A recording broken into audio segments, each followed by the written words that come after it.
when we got the Vision Pro, when I got the Vision Pro, I ordered it almost immediately, or immediately 5 a.m. to make sure that I got it early. One of the things that became very clear is we got the stereo, this great way to view stereo, but how are you going to get the content into it? And you could record it. So then you had the iPhone, the Vision Pro will record it itself, but the iPhone 15 will record stereo footage, and that was good. But then, of course, the next temptation is, how do you stream it? Could you stream from the iPhone 15? And, I've been working with Marcelo Moyano for, I don't know, we talk a lot about streaming, about connectivity. And he said, "Oh, I have a tool now that can do the iPhone 15 to the Apple Vision Pro." And I was like, "What?" And so I have been testing this for months, and Marcelo and I have been going back and forth, and we've done a bunch of test streams out there. And so, but I think that it's getting closer and closer to the surface. And so I really wanted to bring Marcelo on to show StreamVoodoo's solution, because I think it's pretty exciting. And I think that and it's definitely something you want to get into the beta for, because we can't, I don't think that all the beta will be fulfilled, but there's going to be more and more happening in this area. I'm going to be doing more tests. More people will be doing more tests. And it's getting, as it gets closer to the surface. And so it's really important, if you have an Apple Vision Pro, to go ahead and sign up. And I think it's StreamVoodoo.com/spatial. Sign up for the beta, and you'll get the player so that we can stream to you. And we're working on that process. So I'm gonna throw it over to Marcelo. Well, first of all, because I don't know if everyone knows about StreamVoodoo, Marcelo, can you explain a little bit about what StreamVoodoo does? Sure. Hey, Alex, thank you for having me. Yeah. Well, what StreamVoodoo does is basically we started trying to help people that needs really high quality live video in a simple setup, right? And trying to remove the hassle for getting that done. So what I like to say sometimes is, where we are at this, we are in this intersection of the simplicity of FaceTime, right? And the quality from Apple TV. Like, if I have to say what the mission is basically combining those things. That's what StreamVoodoo is all about. And how did you get into doing how did you get into doing spatial streaming? Well, the spatial streaming was something that, of course, everybody caught on, was really surprising for us. But the goal was, when Apple announced the Vision Pro, I was actually talking about it and thinking about it a couple of years before that happened, because we knew that it was coming. But the fact that Apple announced the Vision Pro, I think that it was a perfect fit for us to get it, because the quality there, and right, you have one, and we have Jason here, and also some other guys in the panel that they do have the Vision Pro. The quality is just incredible and amazing, and we are all about quality, so we wanted to say, hey, this is kind of like the perfect fit for us. And we've been using the iPhone as one of the main cameras for our apps, right? Because we don't only have the spatial apps, we have other apps running on iPhones and Macs, and the quality that we got from the iPhone 15 Pro camera especially was very mind-blowing. And then we saw Apple using it for their own events, and we were like, oh, so it seems like this is something really good. And from there on, I think the spatial video came out. When I saw it the first time and I was able to shoot video with a phone, I was immediately captured by the idea of doing that and streaming that, right? Like, if we do live streaming super simple, why there shouldn't be a spatial streaming? And we worked that out. And I think that there's something about this 3D stereo streaming aspect of it that goes live. And I also saw that, you have to have two cameras and two lenses, and you need to align them. The process of doing that is really complex, I think, for people to do it. Tell us a little bit about the process, because now so Apple, it's not the same lenses, right? So it's using two different sensors and two different lenses. That's right. But you don't have to figure that out. Apple has a protocol for that, or a library for that. Is that right? Well, that's right. Yeah. There is not much documentation from Apple for that. You have to figure out how to do it. You don't have to do the actual computation between the two lenses. Oh, no. But you do have to figure out the magic spells to actually get it out the door. Is that right? That's right. Yeah. So when we when we have this, it was really funny because we were trying, and of course we have this connection with them, and then we were talking about it. But the goal was to try to get the stereo pair lenses, and we use the same technique that Apple will use in the encoding process, right? But the computational power and everything is already in the iPhone. We are not doing anything special about that. But yes, there is some magic wizardry behind it in order to achieve the same results. But the thing is, like, I think what we really like about Apple and the way that they allow us to work on this is it gives us a green field. So we started to try to get it working in the first place. And we knew that we could push the quality really higher. And that was something really pleasing for us, right? So we can do 1080p per eye or even 4K per eye if we wanted to. And it really pushes the limit of quality. And when people saw it, some people that were actually being able to watch this, they are blown away. Well, and show people a little bit about how it works. So you simply have, now you're not distributing the camera app widely right now because that would allow lots of people to do lots of streams. It gets expensive. That's right. But the player app is something, but the camera app is really simple, right? Yeah, so the camera app is super simple. What you do is just open the app and it will allow you to start streaming, right? Mm-hmm. Ideally, once you hit a button and you will see the camera pop in. And you have this stereo pair of images, right? 2 images in this in the screen. And there's a button that says start streaming. Is that simple. So once you start streaming, then you can share a link, right? Like this is the main screen of the app. I'm not going to be sharing my screen here, but so I don't know if you can see, but this is the stereo. This is the final UI that the camera has. So here's what it looks like for me. Now I have it set to side by side because I like to look at it that way. So, but this is of course, this is your left eye, right eye, and then this is the stream ID. And when you say you want to start streaming, you hit start. And now what I can do is take this and just send that link. If I grab that link there, I can send it to someone to view. Let's see if we can actually do this. All Jason has to do inside of the Apple Vision Pro is click on the link. And so he just clicks on the link in the Vision Pro, and it opens up the app, the player app on that side.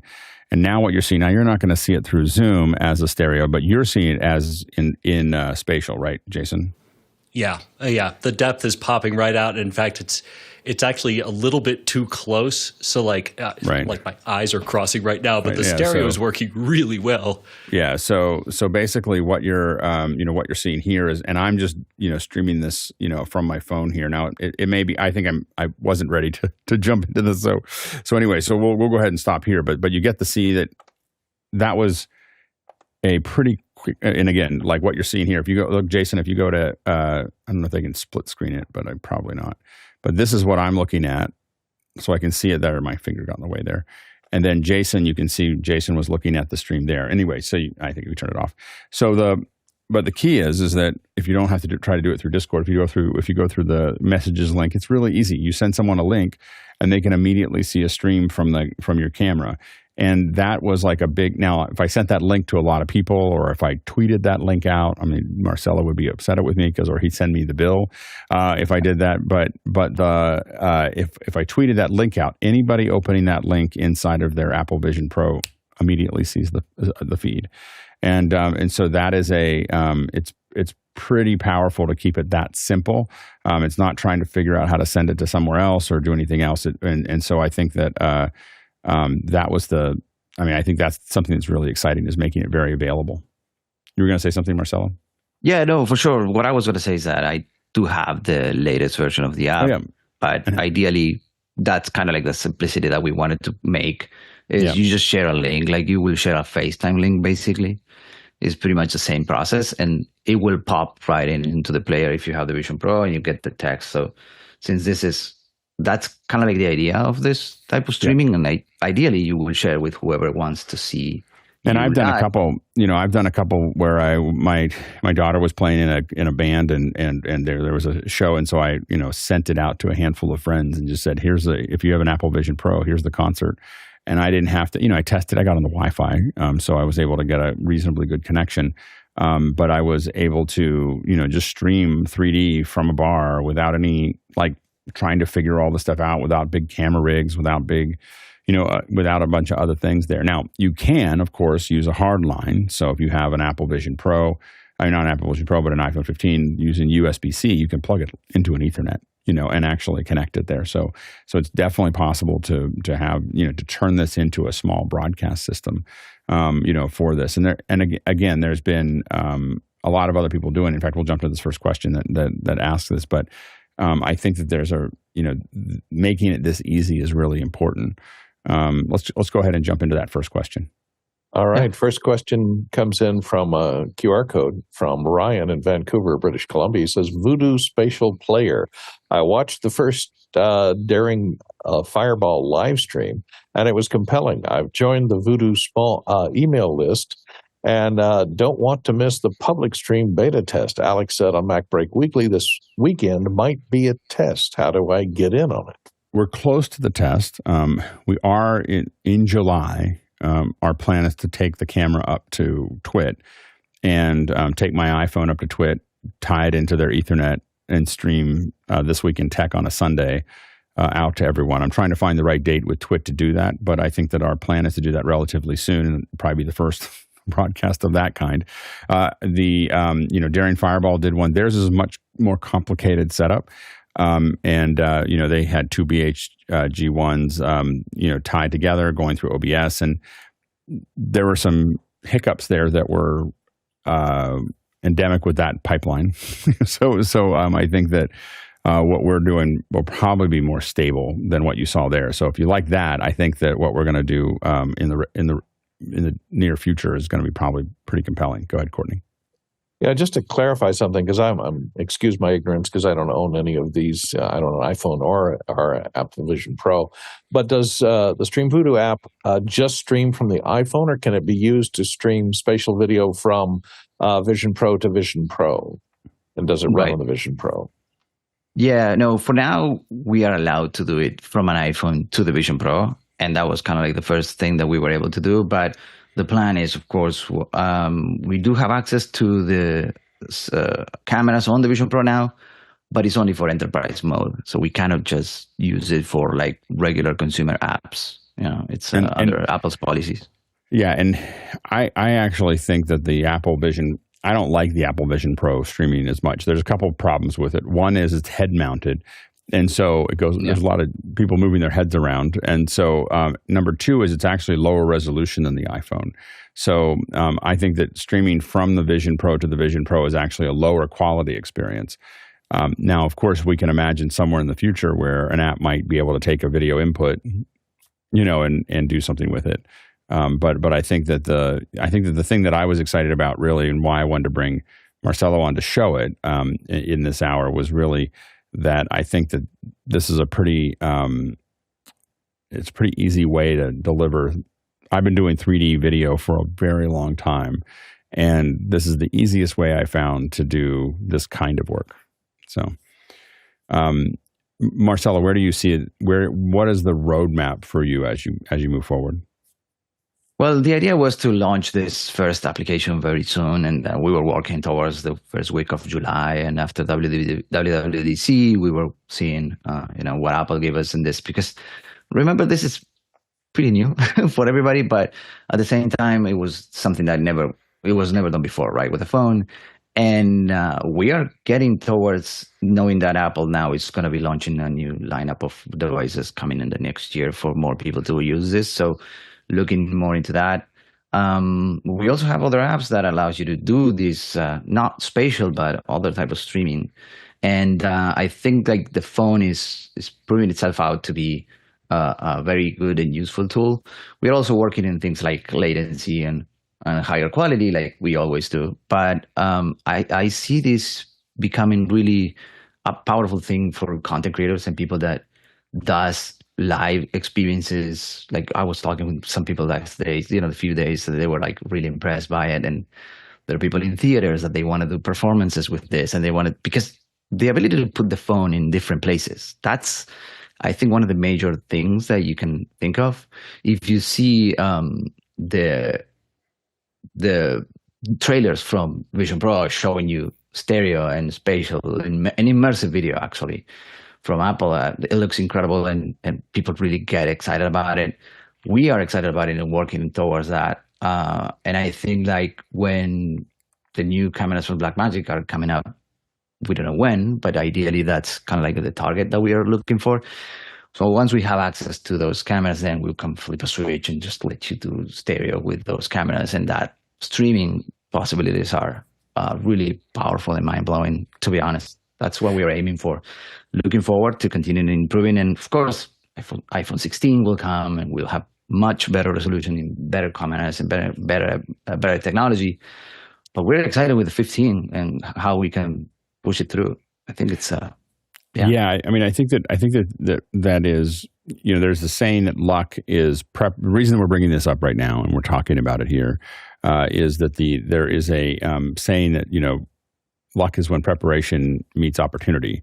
And, you know, there's going to be more opportunity in the stereo world, in the stereo vision world, coming up very quickly. If you look at the Blackmagic camera coming up and many of the other cameras and lenses that are starting to be building towards this opportunity, you know, and even, I don't know, Marcelo, if you saw that, and the X-Real camera, you know, we in the first hour, I hadn't seen it until this morning, but when you look at those kinds of cameras, I think there's a lot of opportunity for us to do some pretty interesting things, you know, in this field. And so I think that I'm excited about the idea. And what's great about this app is that we can play with it immediately. We can start, let's go to do things. Let's go see what works. Let's see what we like, what we don't like. Have more people thinking about what it takes to send this data to those things. And then as the quality gets better, we simply upgrade the quality of that stream rather than having to experiment all over again. Like I feel like as someone who watches a lot of, who's done a lot of VR stuff, a lot of the stuff that was done even for the sample footage that we got for the Apple Vision Pro, from someone who's done a bunch of this, I was like, oh, you'll learn not to do that. like you'll learn not to do those things. You know, like there was a lot of things there that I just wouldn't, you know, like cutting really quickly or doing a bunch of other things. You're just kind of like, okay.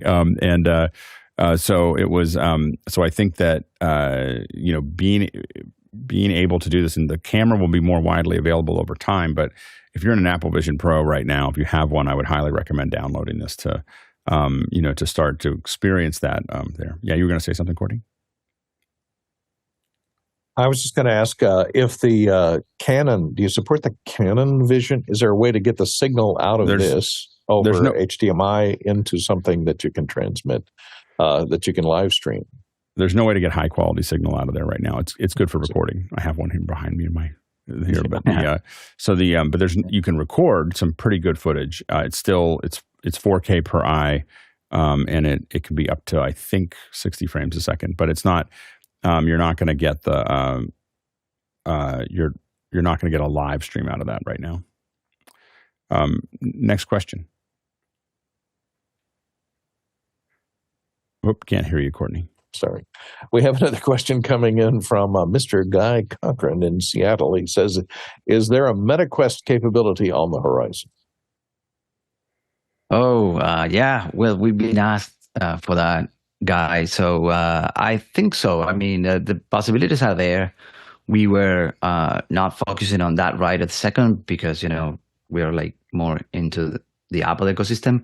But ideally, you know, if there would be a player that can play stereo, then it eventually could be supported by it. We need to see how that will look like. But yeah, it's an option. It's a possibility for the future. I'm not sure of the answer to this. Is the MetaQuest supporting the HEVC MV right now? I know that Meta has talked about doing it. I don't know if they're actually doing it. I think there are some tricks now to do some sort of way of playing back video in MV HEVC on the Quest. I haven't tested it. I don't have one, but it seems like it. But the thing is, like, we need to see about performance and those sort of things. Like, that's kind of like one of the things that I wanted to say, though, right?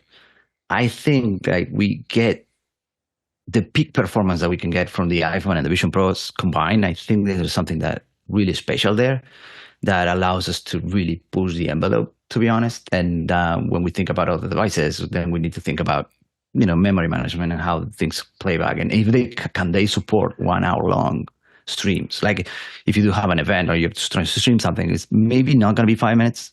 probably could be, because this is so simple that it could be pretty much like a FaceTime call in a way. It's not FaceTime calls, but you get the idea. The simplicity of pushing the live stream and getting on, it's fine. And then you stop it and it's gone, right? But there's a way for us there to start thinking about those things. And we didn't want to just focus on other areas. We would rather go with what we know it works, and it works great. Yeah, I have to admit that I'm a big fan of developing only whatever platform you're developing on. Just develop on one until you get it to where you want it to be, and then you can think about cross-platform. Like it's a, in development, I'm always kind of against multi-platform development, because I feel like you paint yourself into a corner of lowest common denominator of what can I do across all the platforms, rather than let's just get really working on this one and then we'll figure out what part of it works later. Next question.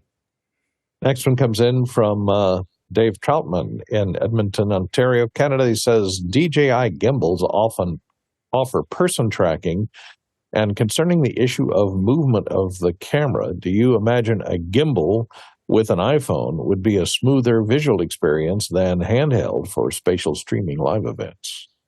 Yeah, 100%. And I don't know what is going to be on the iPhone 16, let's say, but with the iPhone 15 Pro, the idea is once you stream stereo, a gimbal will help a lot in the smooth if you're moving the camera. But ideally, you are not supposed to move the camera. I think that Alex did say this. I mentioned this before.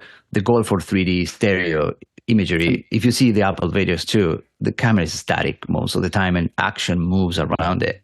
But if you're going to be moving it, stabilization outside of the phone is going to be a very helpful thing, because we don't do stabilization in the software for the stereo. And one of the things about that is that with a 16:9, which is what this is delivering, you have a little bit more fluidity to being able to cut, being able to move the camera, because you still have a reference point around you, which is inside the virtual environment. You still see Joshua Tree or your background or whatever. So it's not as disorienting. When we move to immersive, where we go into there's spatial, which is the stereo, and then immersive spatial is the 180 degrees or 360 degrees. At that point, it becomes pretty important to not have to have it not move much or at all. Go ahead, Guy. Yeah, one of the trade shows, it was Cinegear. Hugh Howe did this video with the folks from Airy in the booth, and man, is it compelling on a device that you put on your head. When you watch it on YouTube, it's so flat, but when you put on goggles and you have the Meta Quest, and he starts putting the items on the cart in front of you, it's like you're there. So my question to you, Alex, is do you think that we'll ever see us doing an NAB where we put like your phone on the rig and just let we almost did. Like we were like this last NAB, we really wanted to cover it in spatial, or at least capture video and post it, as spatial, because this tool wasn't out there. So you're going to see us experiment. The reason, again, that we want to make sure that everyone knows it's there is that this summer we're going to start experimenting with it a lot more. You're going to see me take it to farmers markets and to festivals and to art wine festivals and lots of other things to show people things just to figure out how to make it work. But taking it to an NAB or an IBC or whatever, and being able to do that, and being able to do it in my studio, being able to just go, okay, here's a product and here's what this looks like. I agree with you. I think is hugely compelling. From a bandwidth perspective, where is that signal going that you're concerned now it's going up to AWS? Because I have unlimited bandwidth here and a 10 gig connection. So if you want to share with the group, I can handle a lot of feeds. Well, go ahead. Well, no, go ahead, Alex. You can explain it better than me. No, it's just the egress costs. I mean, it is an egress cost. It's like if 10,000 people watch for, I don't think you have unlimited. You have unlimited bandwidth. I don't have unlimited. It's the egress that costs money. Yeah, no. Sure. For our group, for me streaming to our group, I think it's totally something, because there'll be 20 of us, 30 of us. That's not that's noise. It's if someone got a hold of that camera and started like streaming to 10,000 people for 2 hours, the bills start to add up, because it's not the streaming into AWS. It's the egress from AWS to the devices that starts to add up if you do it over time. So, and again, each person not that expensive. Lots of them expensive, and but expect, and what we're trying to do is make it super easy. What Marcelo is trying to do is make it super easy to share that link. And anyway, there's going to be more and more testing going on this summer, and we want to make sure that everybody with a Vision Pro that knows that we're here is getting this app downloaded, because what Marcelo and I are working on together is being able to just say, hey, we're going up at 7. You just go to the app at 7 and it's there. Like, you don't have to find any links or anything else for this test period while we get this off the ground. Hey, go ahead, Courtney. Yeah, I was just going to go back to the stabilization issue. Is that I think the gimbal, like the DJI gimbal, will take out the roll, which is one of the things that makes a lot of people nauseous. Is you can take out pitch and yaw, but taking the roll out, which if your horizon is shifting, it kind of makes people a little more nauseous. And I think the Ronin stabilizer may actually take out the vertical bounce. So if you're walking through a trade show, let's say, it'll even take out the vertical bounce of your feet, which normally is a problem even with the gimbal, because you're going up and down with each step. And there's kind of a counterbalance arm, offset arm that takes care of that. So that would make it really smooth. Yeah, and so far, and it might be just that I've done 3D for so long and I've done so much 180 and 360, is that I tend to be highly resistant to moving the camera. If I move it a little bit, but I have a tendency to want the world to occur in front of the camera as opposed to moving the camera around. And it's mostly because there's definitely a percentage of people watching that will not be comfortable with moving cameras. It doesn't matter how smooth they are. It doesn't matter. It's what happens if the screen is too large in your field of view. So if you take what we're sending you and make it really, really big, if the screen gets to a certain size, your inner ear and your vision will start to, because you're not moving, will start to argue with each other, and that makes people sick. So that tends to be why I tend not to move the camera. Next question. Next one comes in from Douglas Carmichael. And he says, would there be a way to pipe video from StreamVoodoo into a production system? Well, sure. I mean, the spatial video right now, if you open it in a classic browser and it's not a Vision Pro, it will look like a classic stream. So it's going to be in 2D and you can get it. And it's HDR and it's either 1080p or 4K, or however you get it there. And so that will work in those systems. It's not going to be in 3D in stereo yet, because that's kind of like the work that needs to be done. But yeah, that's a good about this format. It's, if people don't have the Vision Pro, if they open it in a regular link, they can also watch the stream. Yeah. Next question. Next question comes in from Robin Cutshaw in Atlanta, Georgia. Have you considered trying the iPhone with a PTZ head to give the viewer the ability to turn their head and point the camera? Well, that's an original idea. We never thought about that, but yeah, I mean, as long as the phone is there. You could do that. If you took I don't think that Marcelo is going to work on this immediately, but you could theoretically take the accelerometer in the. Oh, that would be really cool. Like if you figured out a way to tie the accelerometer back to like a DJI gimbal, or Ronin or something like that. I bet you there's a library for the Ronin. You could probably have a thing where if you moved your head like this, the problem you'd have is that someone's streaming to you with delay. So when you turn your head, it's going to take a couple seconds to get there. And that'd probably throw you off. 7 seconds of drunk. And even if it's 500 milliseconds, it would be problematic for you. So I think that you'd want to have I think that's the problem right now, is that, and again, I've been a big proponent for not trying to get really low latency. I feel like anything under 500 milliseconds is valuable for real-time interaction. Once you go over 500 milliseconds, I'd prefer to have a 20-second buffer and have everything work. But yeah. Yeah, but to add to that, we're really good at latency, right? On these other things that we did and that we do right now.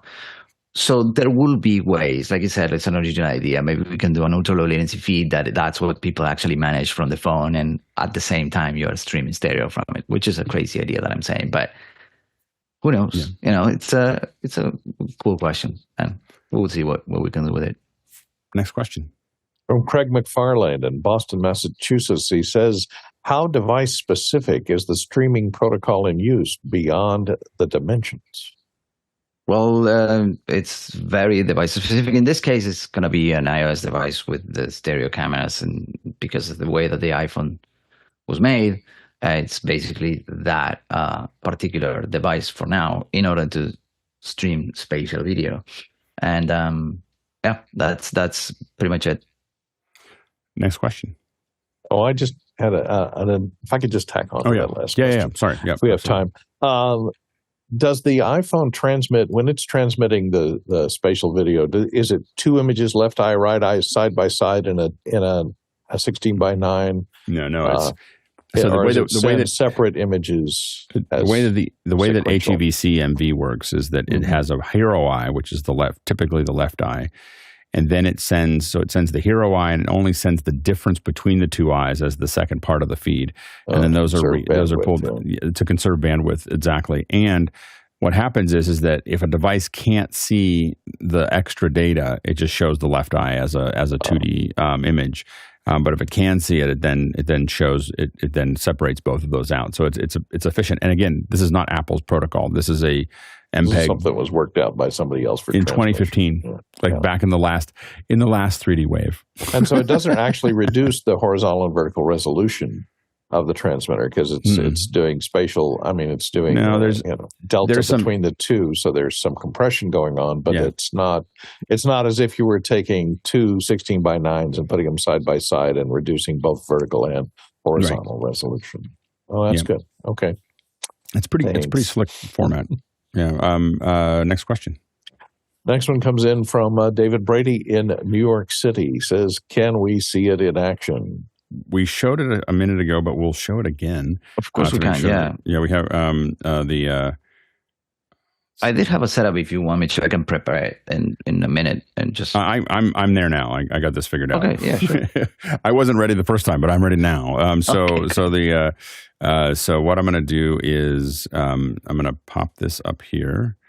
Let's see here. So I've got, this is when I open it up, this is what I see.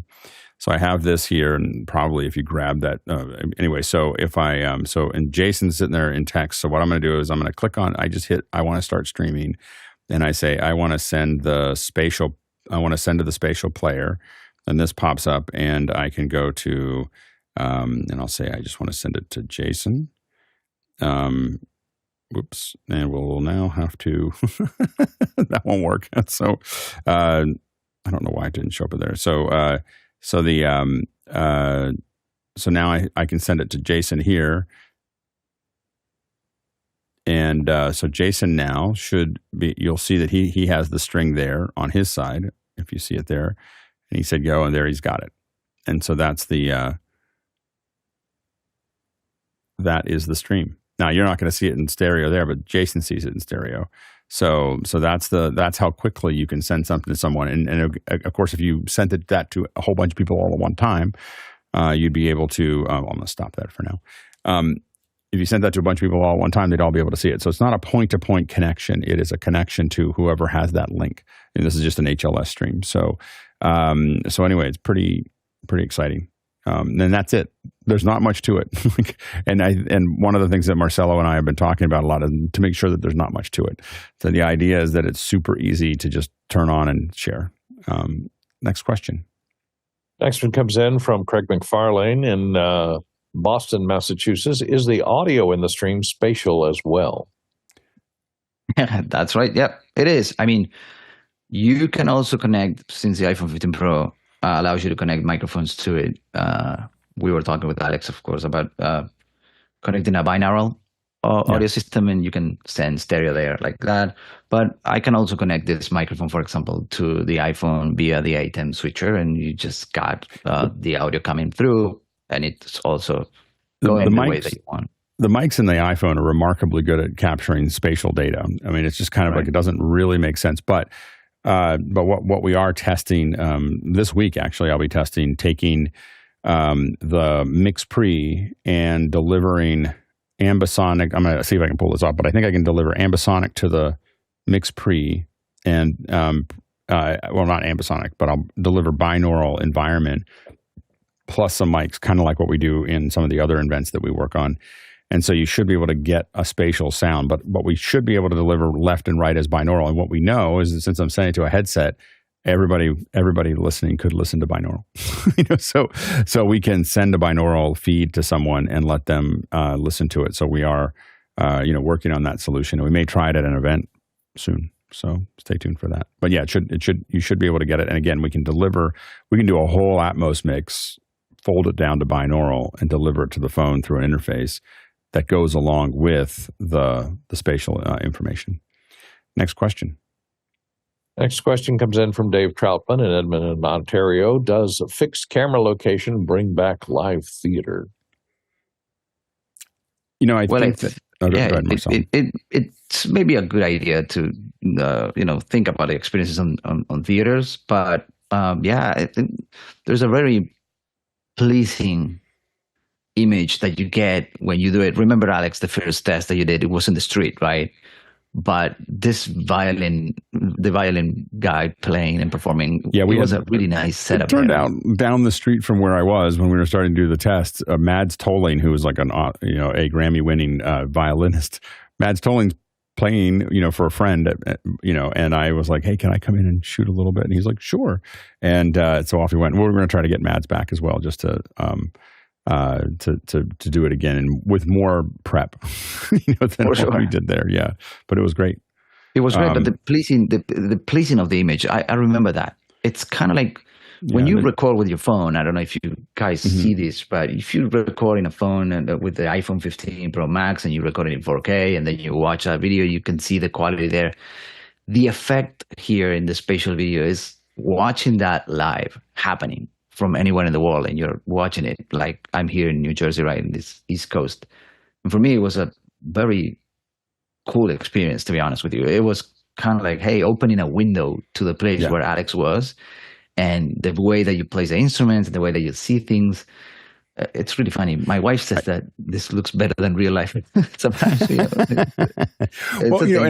I think that there is, there is something that I find when we move to spatial that you do, to Dave's point, really just kind of want to sit there and experience the environment, experience what you're looking at. And it's not something that you don't need to cut as much because you're just kind of feeling like you're there. And as the resolution of the stream improves, as frame rate improves, I think this will become more and more the case, is that, and as we move towards, this is the beginning. This is this app is great.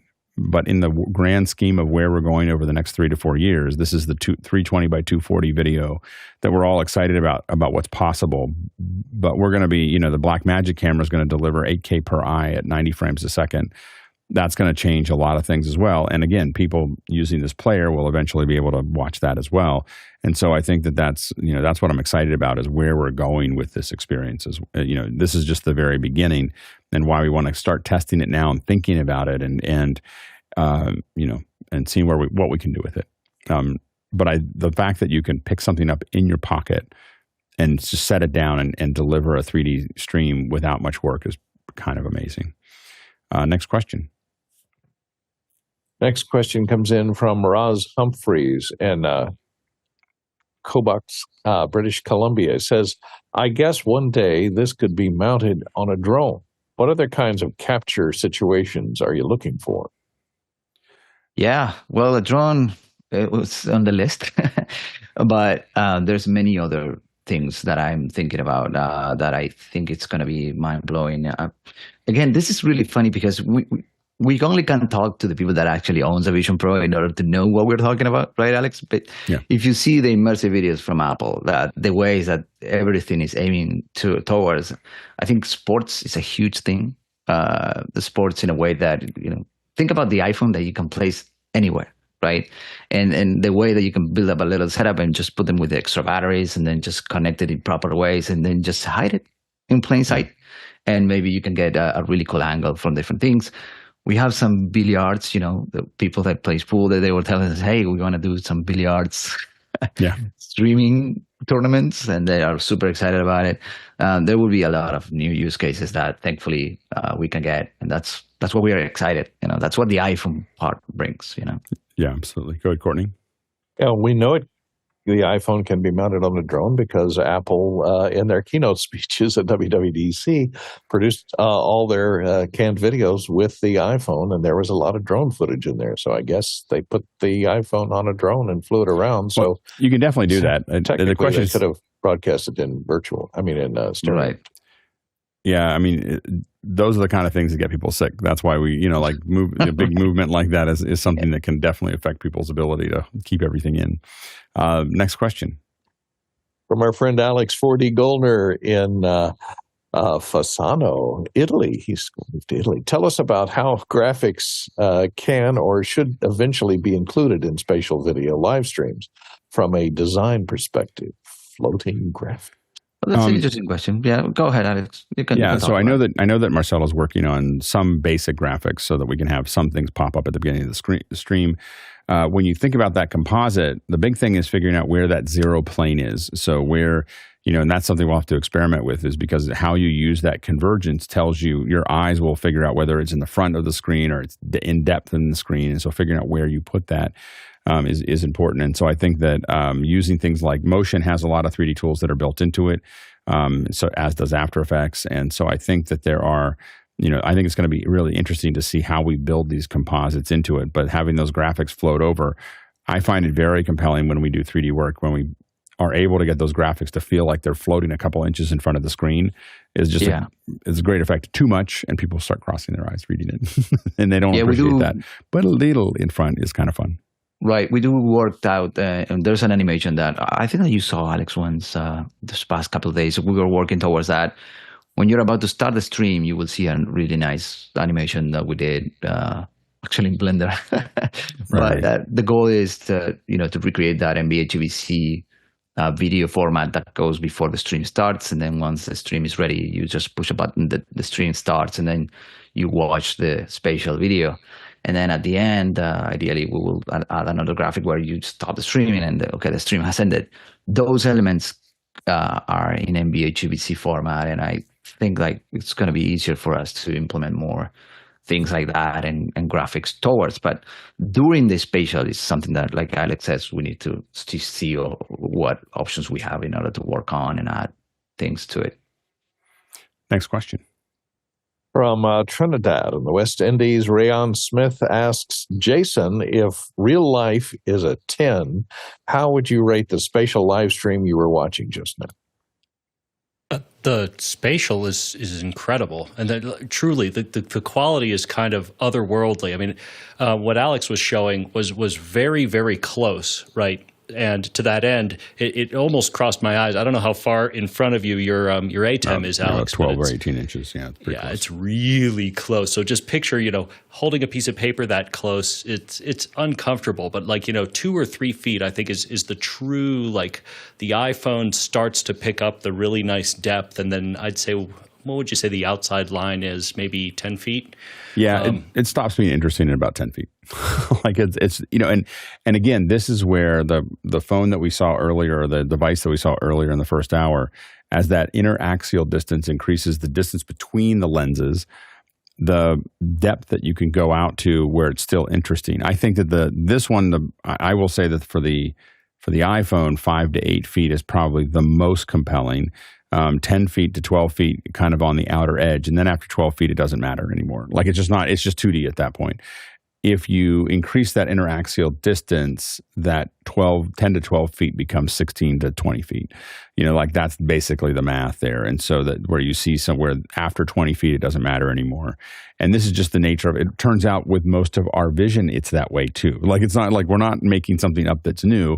Your eyes are a certain distance apart. And for one of the things that we do with other devices that I've used, we've actually done landscape 3D where we move the cameras 5 feet apart. And what that does is create this hyper-real, as long as there's nothing in the foreground. Anything in the foreground will make your eyes completely cross, but anything in the distance feels more 3D. It feels a little forced, but it's interesting. So that higher, and if you watch the Daring Fireball, if you watch that video, it felt like it was too 3D, too much. And the reason for that is that the interaxial distance was too far apart. So that was the challenge, because those cameras can't get close enough to each other to reproduce it. When the lenses are too close together, it just feels a little bit more comfortable and not as 3D. When the lenses are too far apart, it feels like it hurts because your eyes aren't used to going that far out. Next question. Another question coming in from Fasano, Italy, and Alex 40 Goldner says, will you one day be able to capture the 3D movement of the iPhone and then move the player window in the Apple Vision Pro in 3D space, taking 3D movement of the wearer into account? Ooh, that hurts my head. Yeah. Go ahead, Marcelo. No, it's fine. I think it's like we were saying originally, the movement of the camera, it depends on how you want to move this in 3D space and what else are you triggering after that, Yeah, I don't know what that would, I have to think about what that would, I think Alex may be ahead of us because I can't think of a use case that would solve. I think the PTZ question back then, I think that it meant to be something like that. Like you put the phone on top of a PTZ controller or something, and then you can move Alex that is around. Listening. Alex is in Italy right now, probably drinking a little cappuccino and yelling, that's not at all what I meant. Well, if you hurry up, Alex, and put the question and maybe clarify, that would be good. That's not what I said. So anyway, let's go to the next question. Yeah, I have trouble understanding it. Craig McFarlane in Boston, Massachusetts asked, what level of stabilizer gimbal would be needed if not on a tripod? Well, it's a very simple thing. There's some gauges for the phone that has some handlers. I saw them on Amazon, and some content creators that uses phones to stabilize that. I think that will be useful, and it's kind of one of the cheapest options. But any tripod where you place the phone, actually, it's not going to be an issue at all. It most likely how you're pointing at and what's your stage in a way, what you make from it, than where you're placing the phone on top of. Next question. Next one comes in from Rayon Smith in Trinidad in the West Indies. He says, I would love to set up a spatial setup in a lovely forest reserve with lots of birds fluttering around. How would you do that live with gear, and what basic workflow? And would you put it on YouTube, etc.?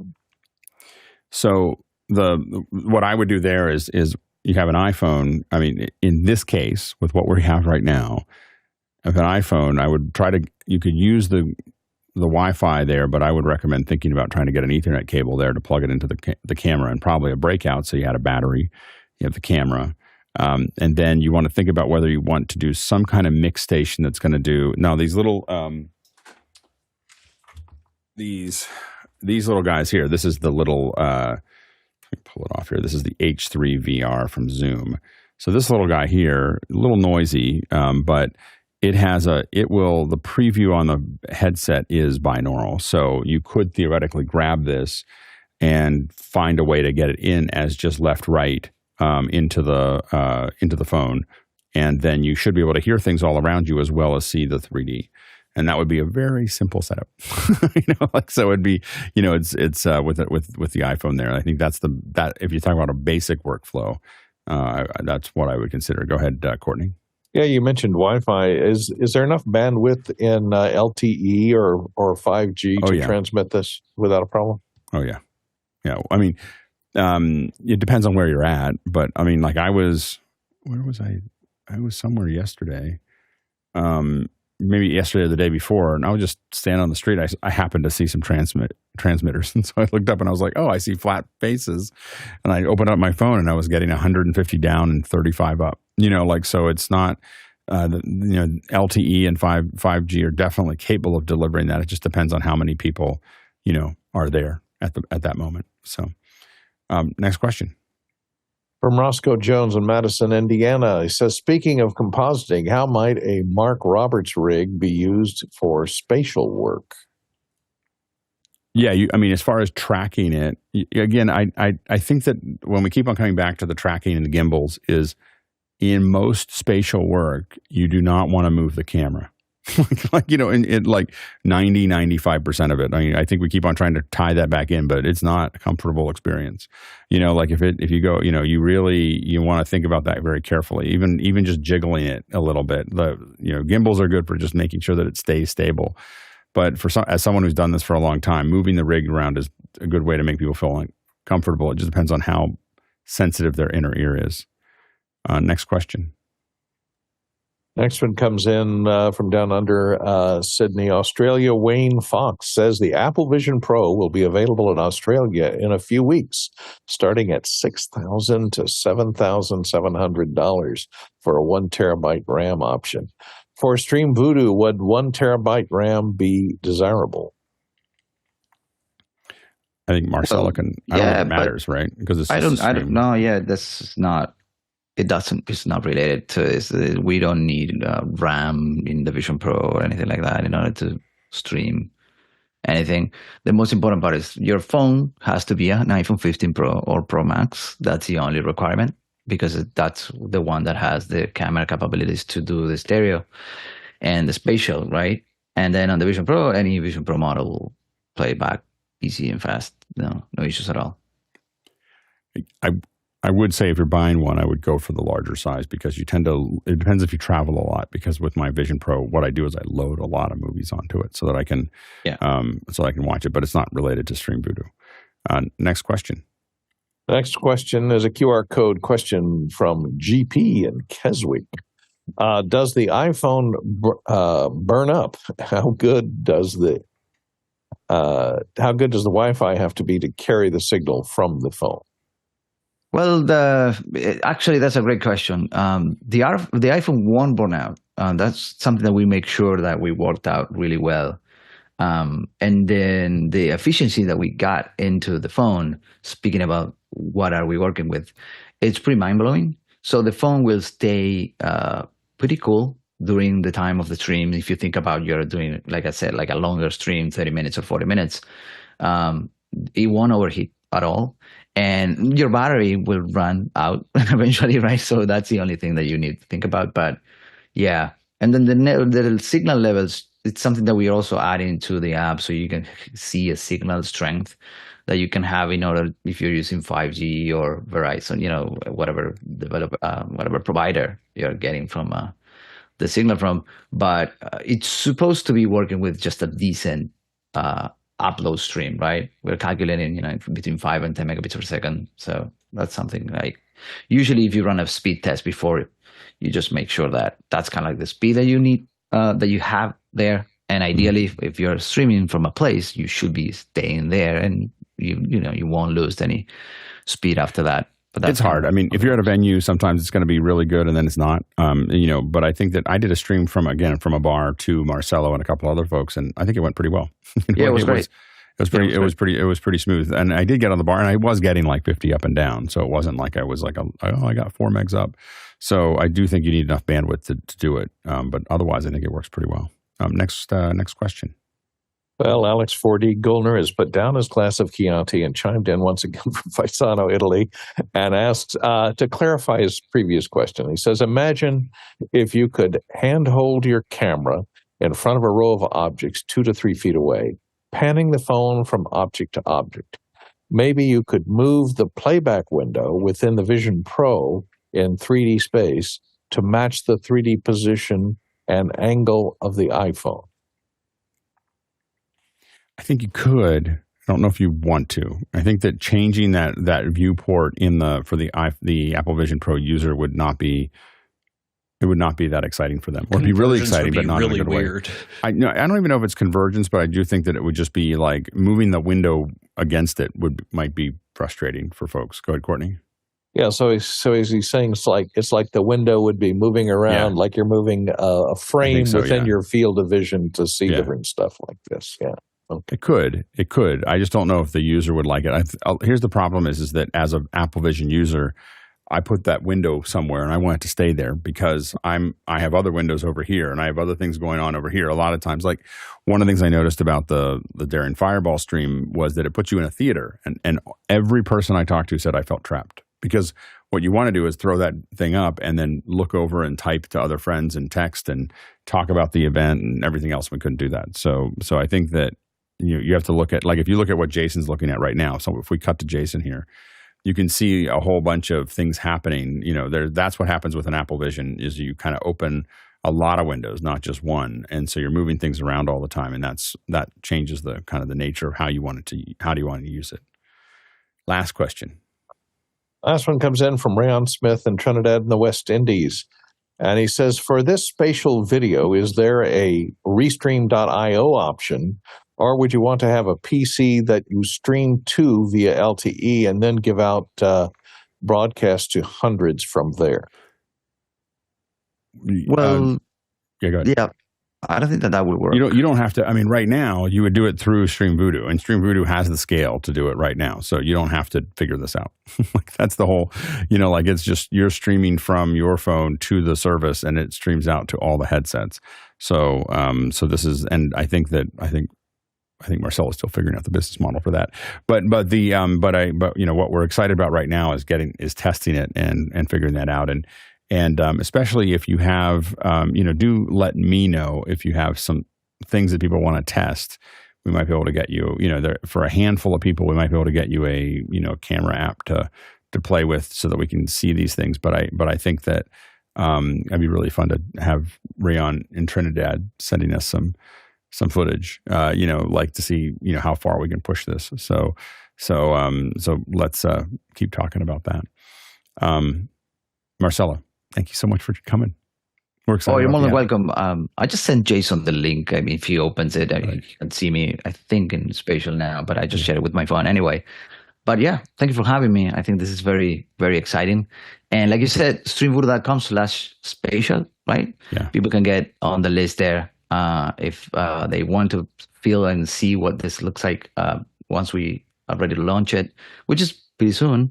But the idea is, if you want to see something like that, and there's a chat there too. If people message, there's no AI bots or anything. It's me answering. So somebody text me there in the website, I will be answering any questions if something happens. But and sometimes people wants to see this. So for some folks, if they're coming from office hours, I would be more welcome to open and show them the real deal, because it's one tap. So it's really easy. Again, this is the beginning, and what I really love is that we're introducing this to all of you at the beginning. And we'll look back. A lot of times, we get to look back on some of the stuff that we talked about, and now it's a big. I remember we were bringing Andy Carluccio on to show a couple of his little things with OSC and with ISO and everything else, and now it's we've seen it grow from there, and we got to be there at the beginning, at the epicenter. And so I think that with 3D, this is going to be a big deal over the next couple of years, and so I think that's getting in at this time is the time to create a lot of opportunity and to get your head around it. Thank you so much to the panelists who helped us in the first hour and the second hour make this a great show.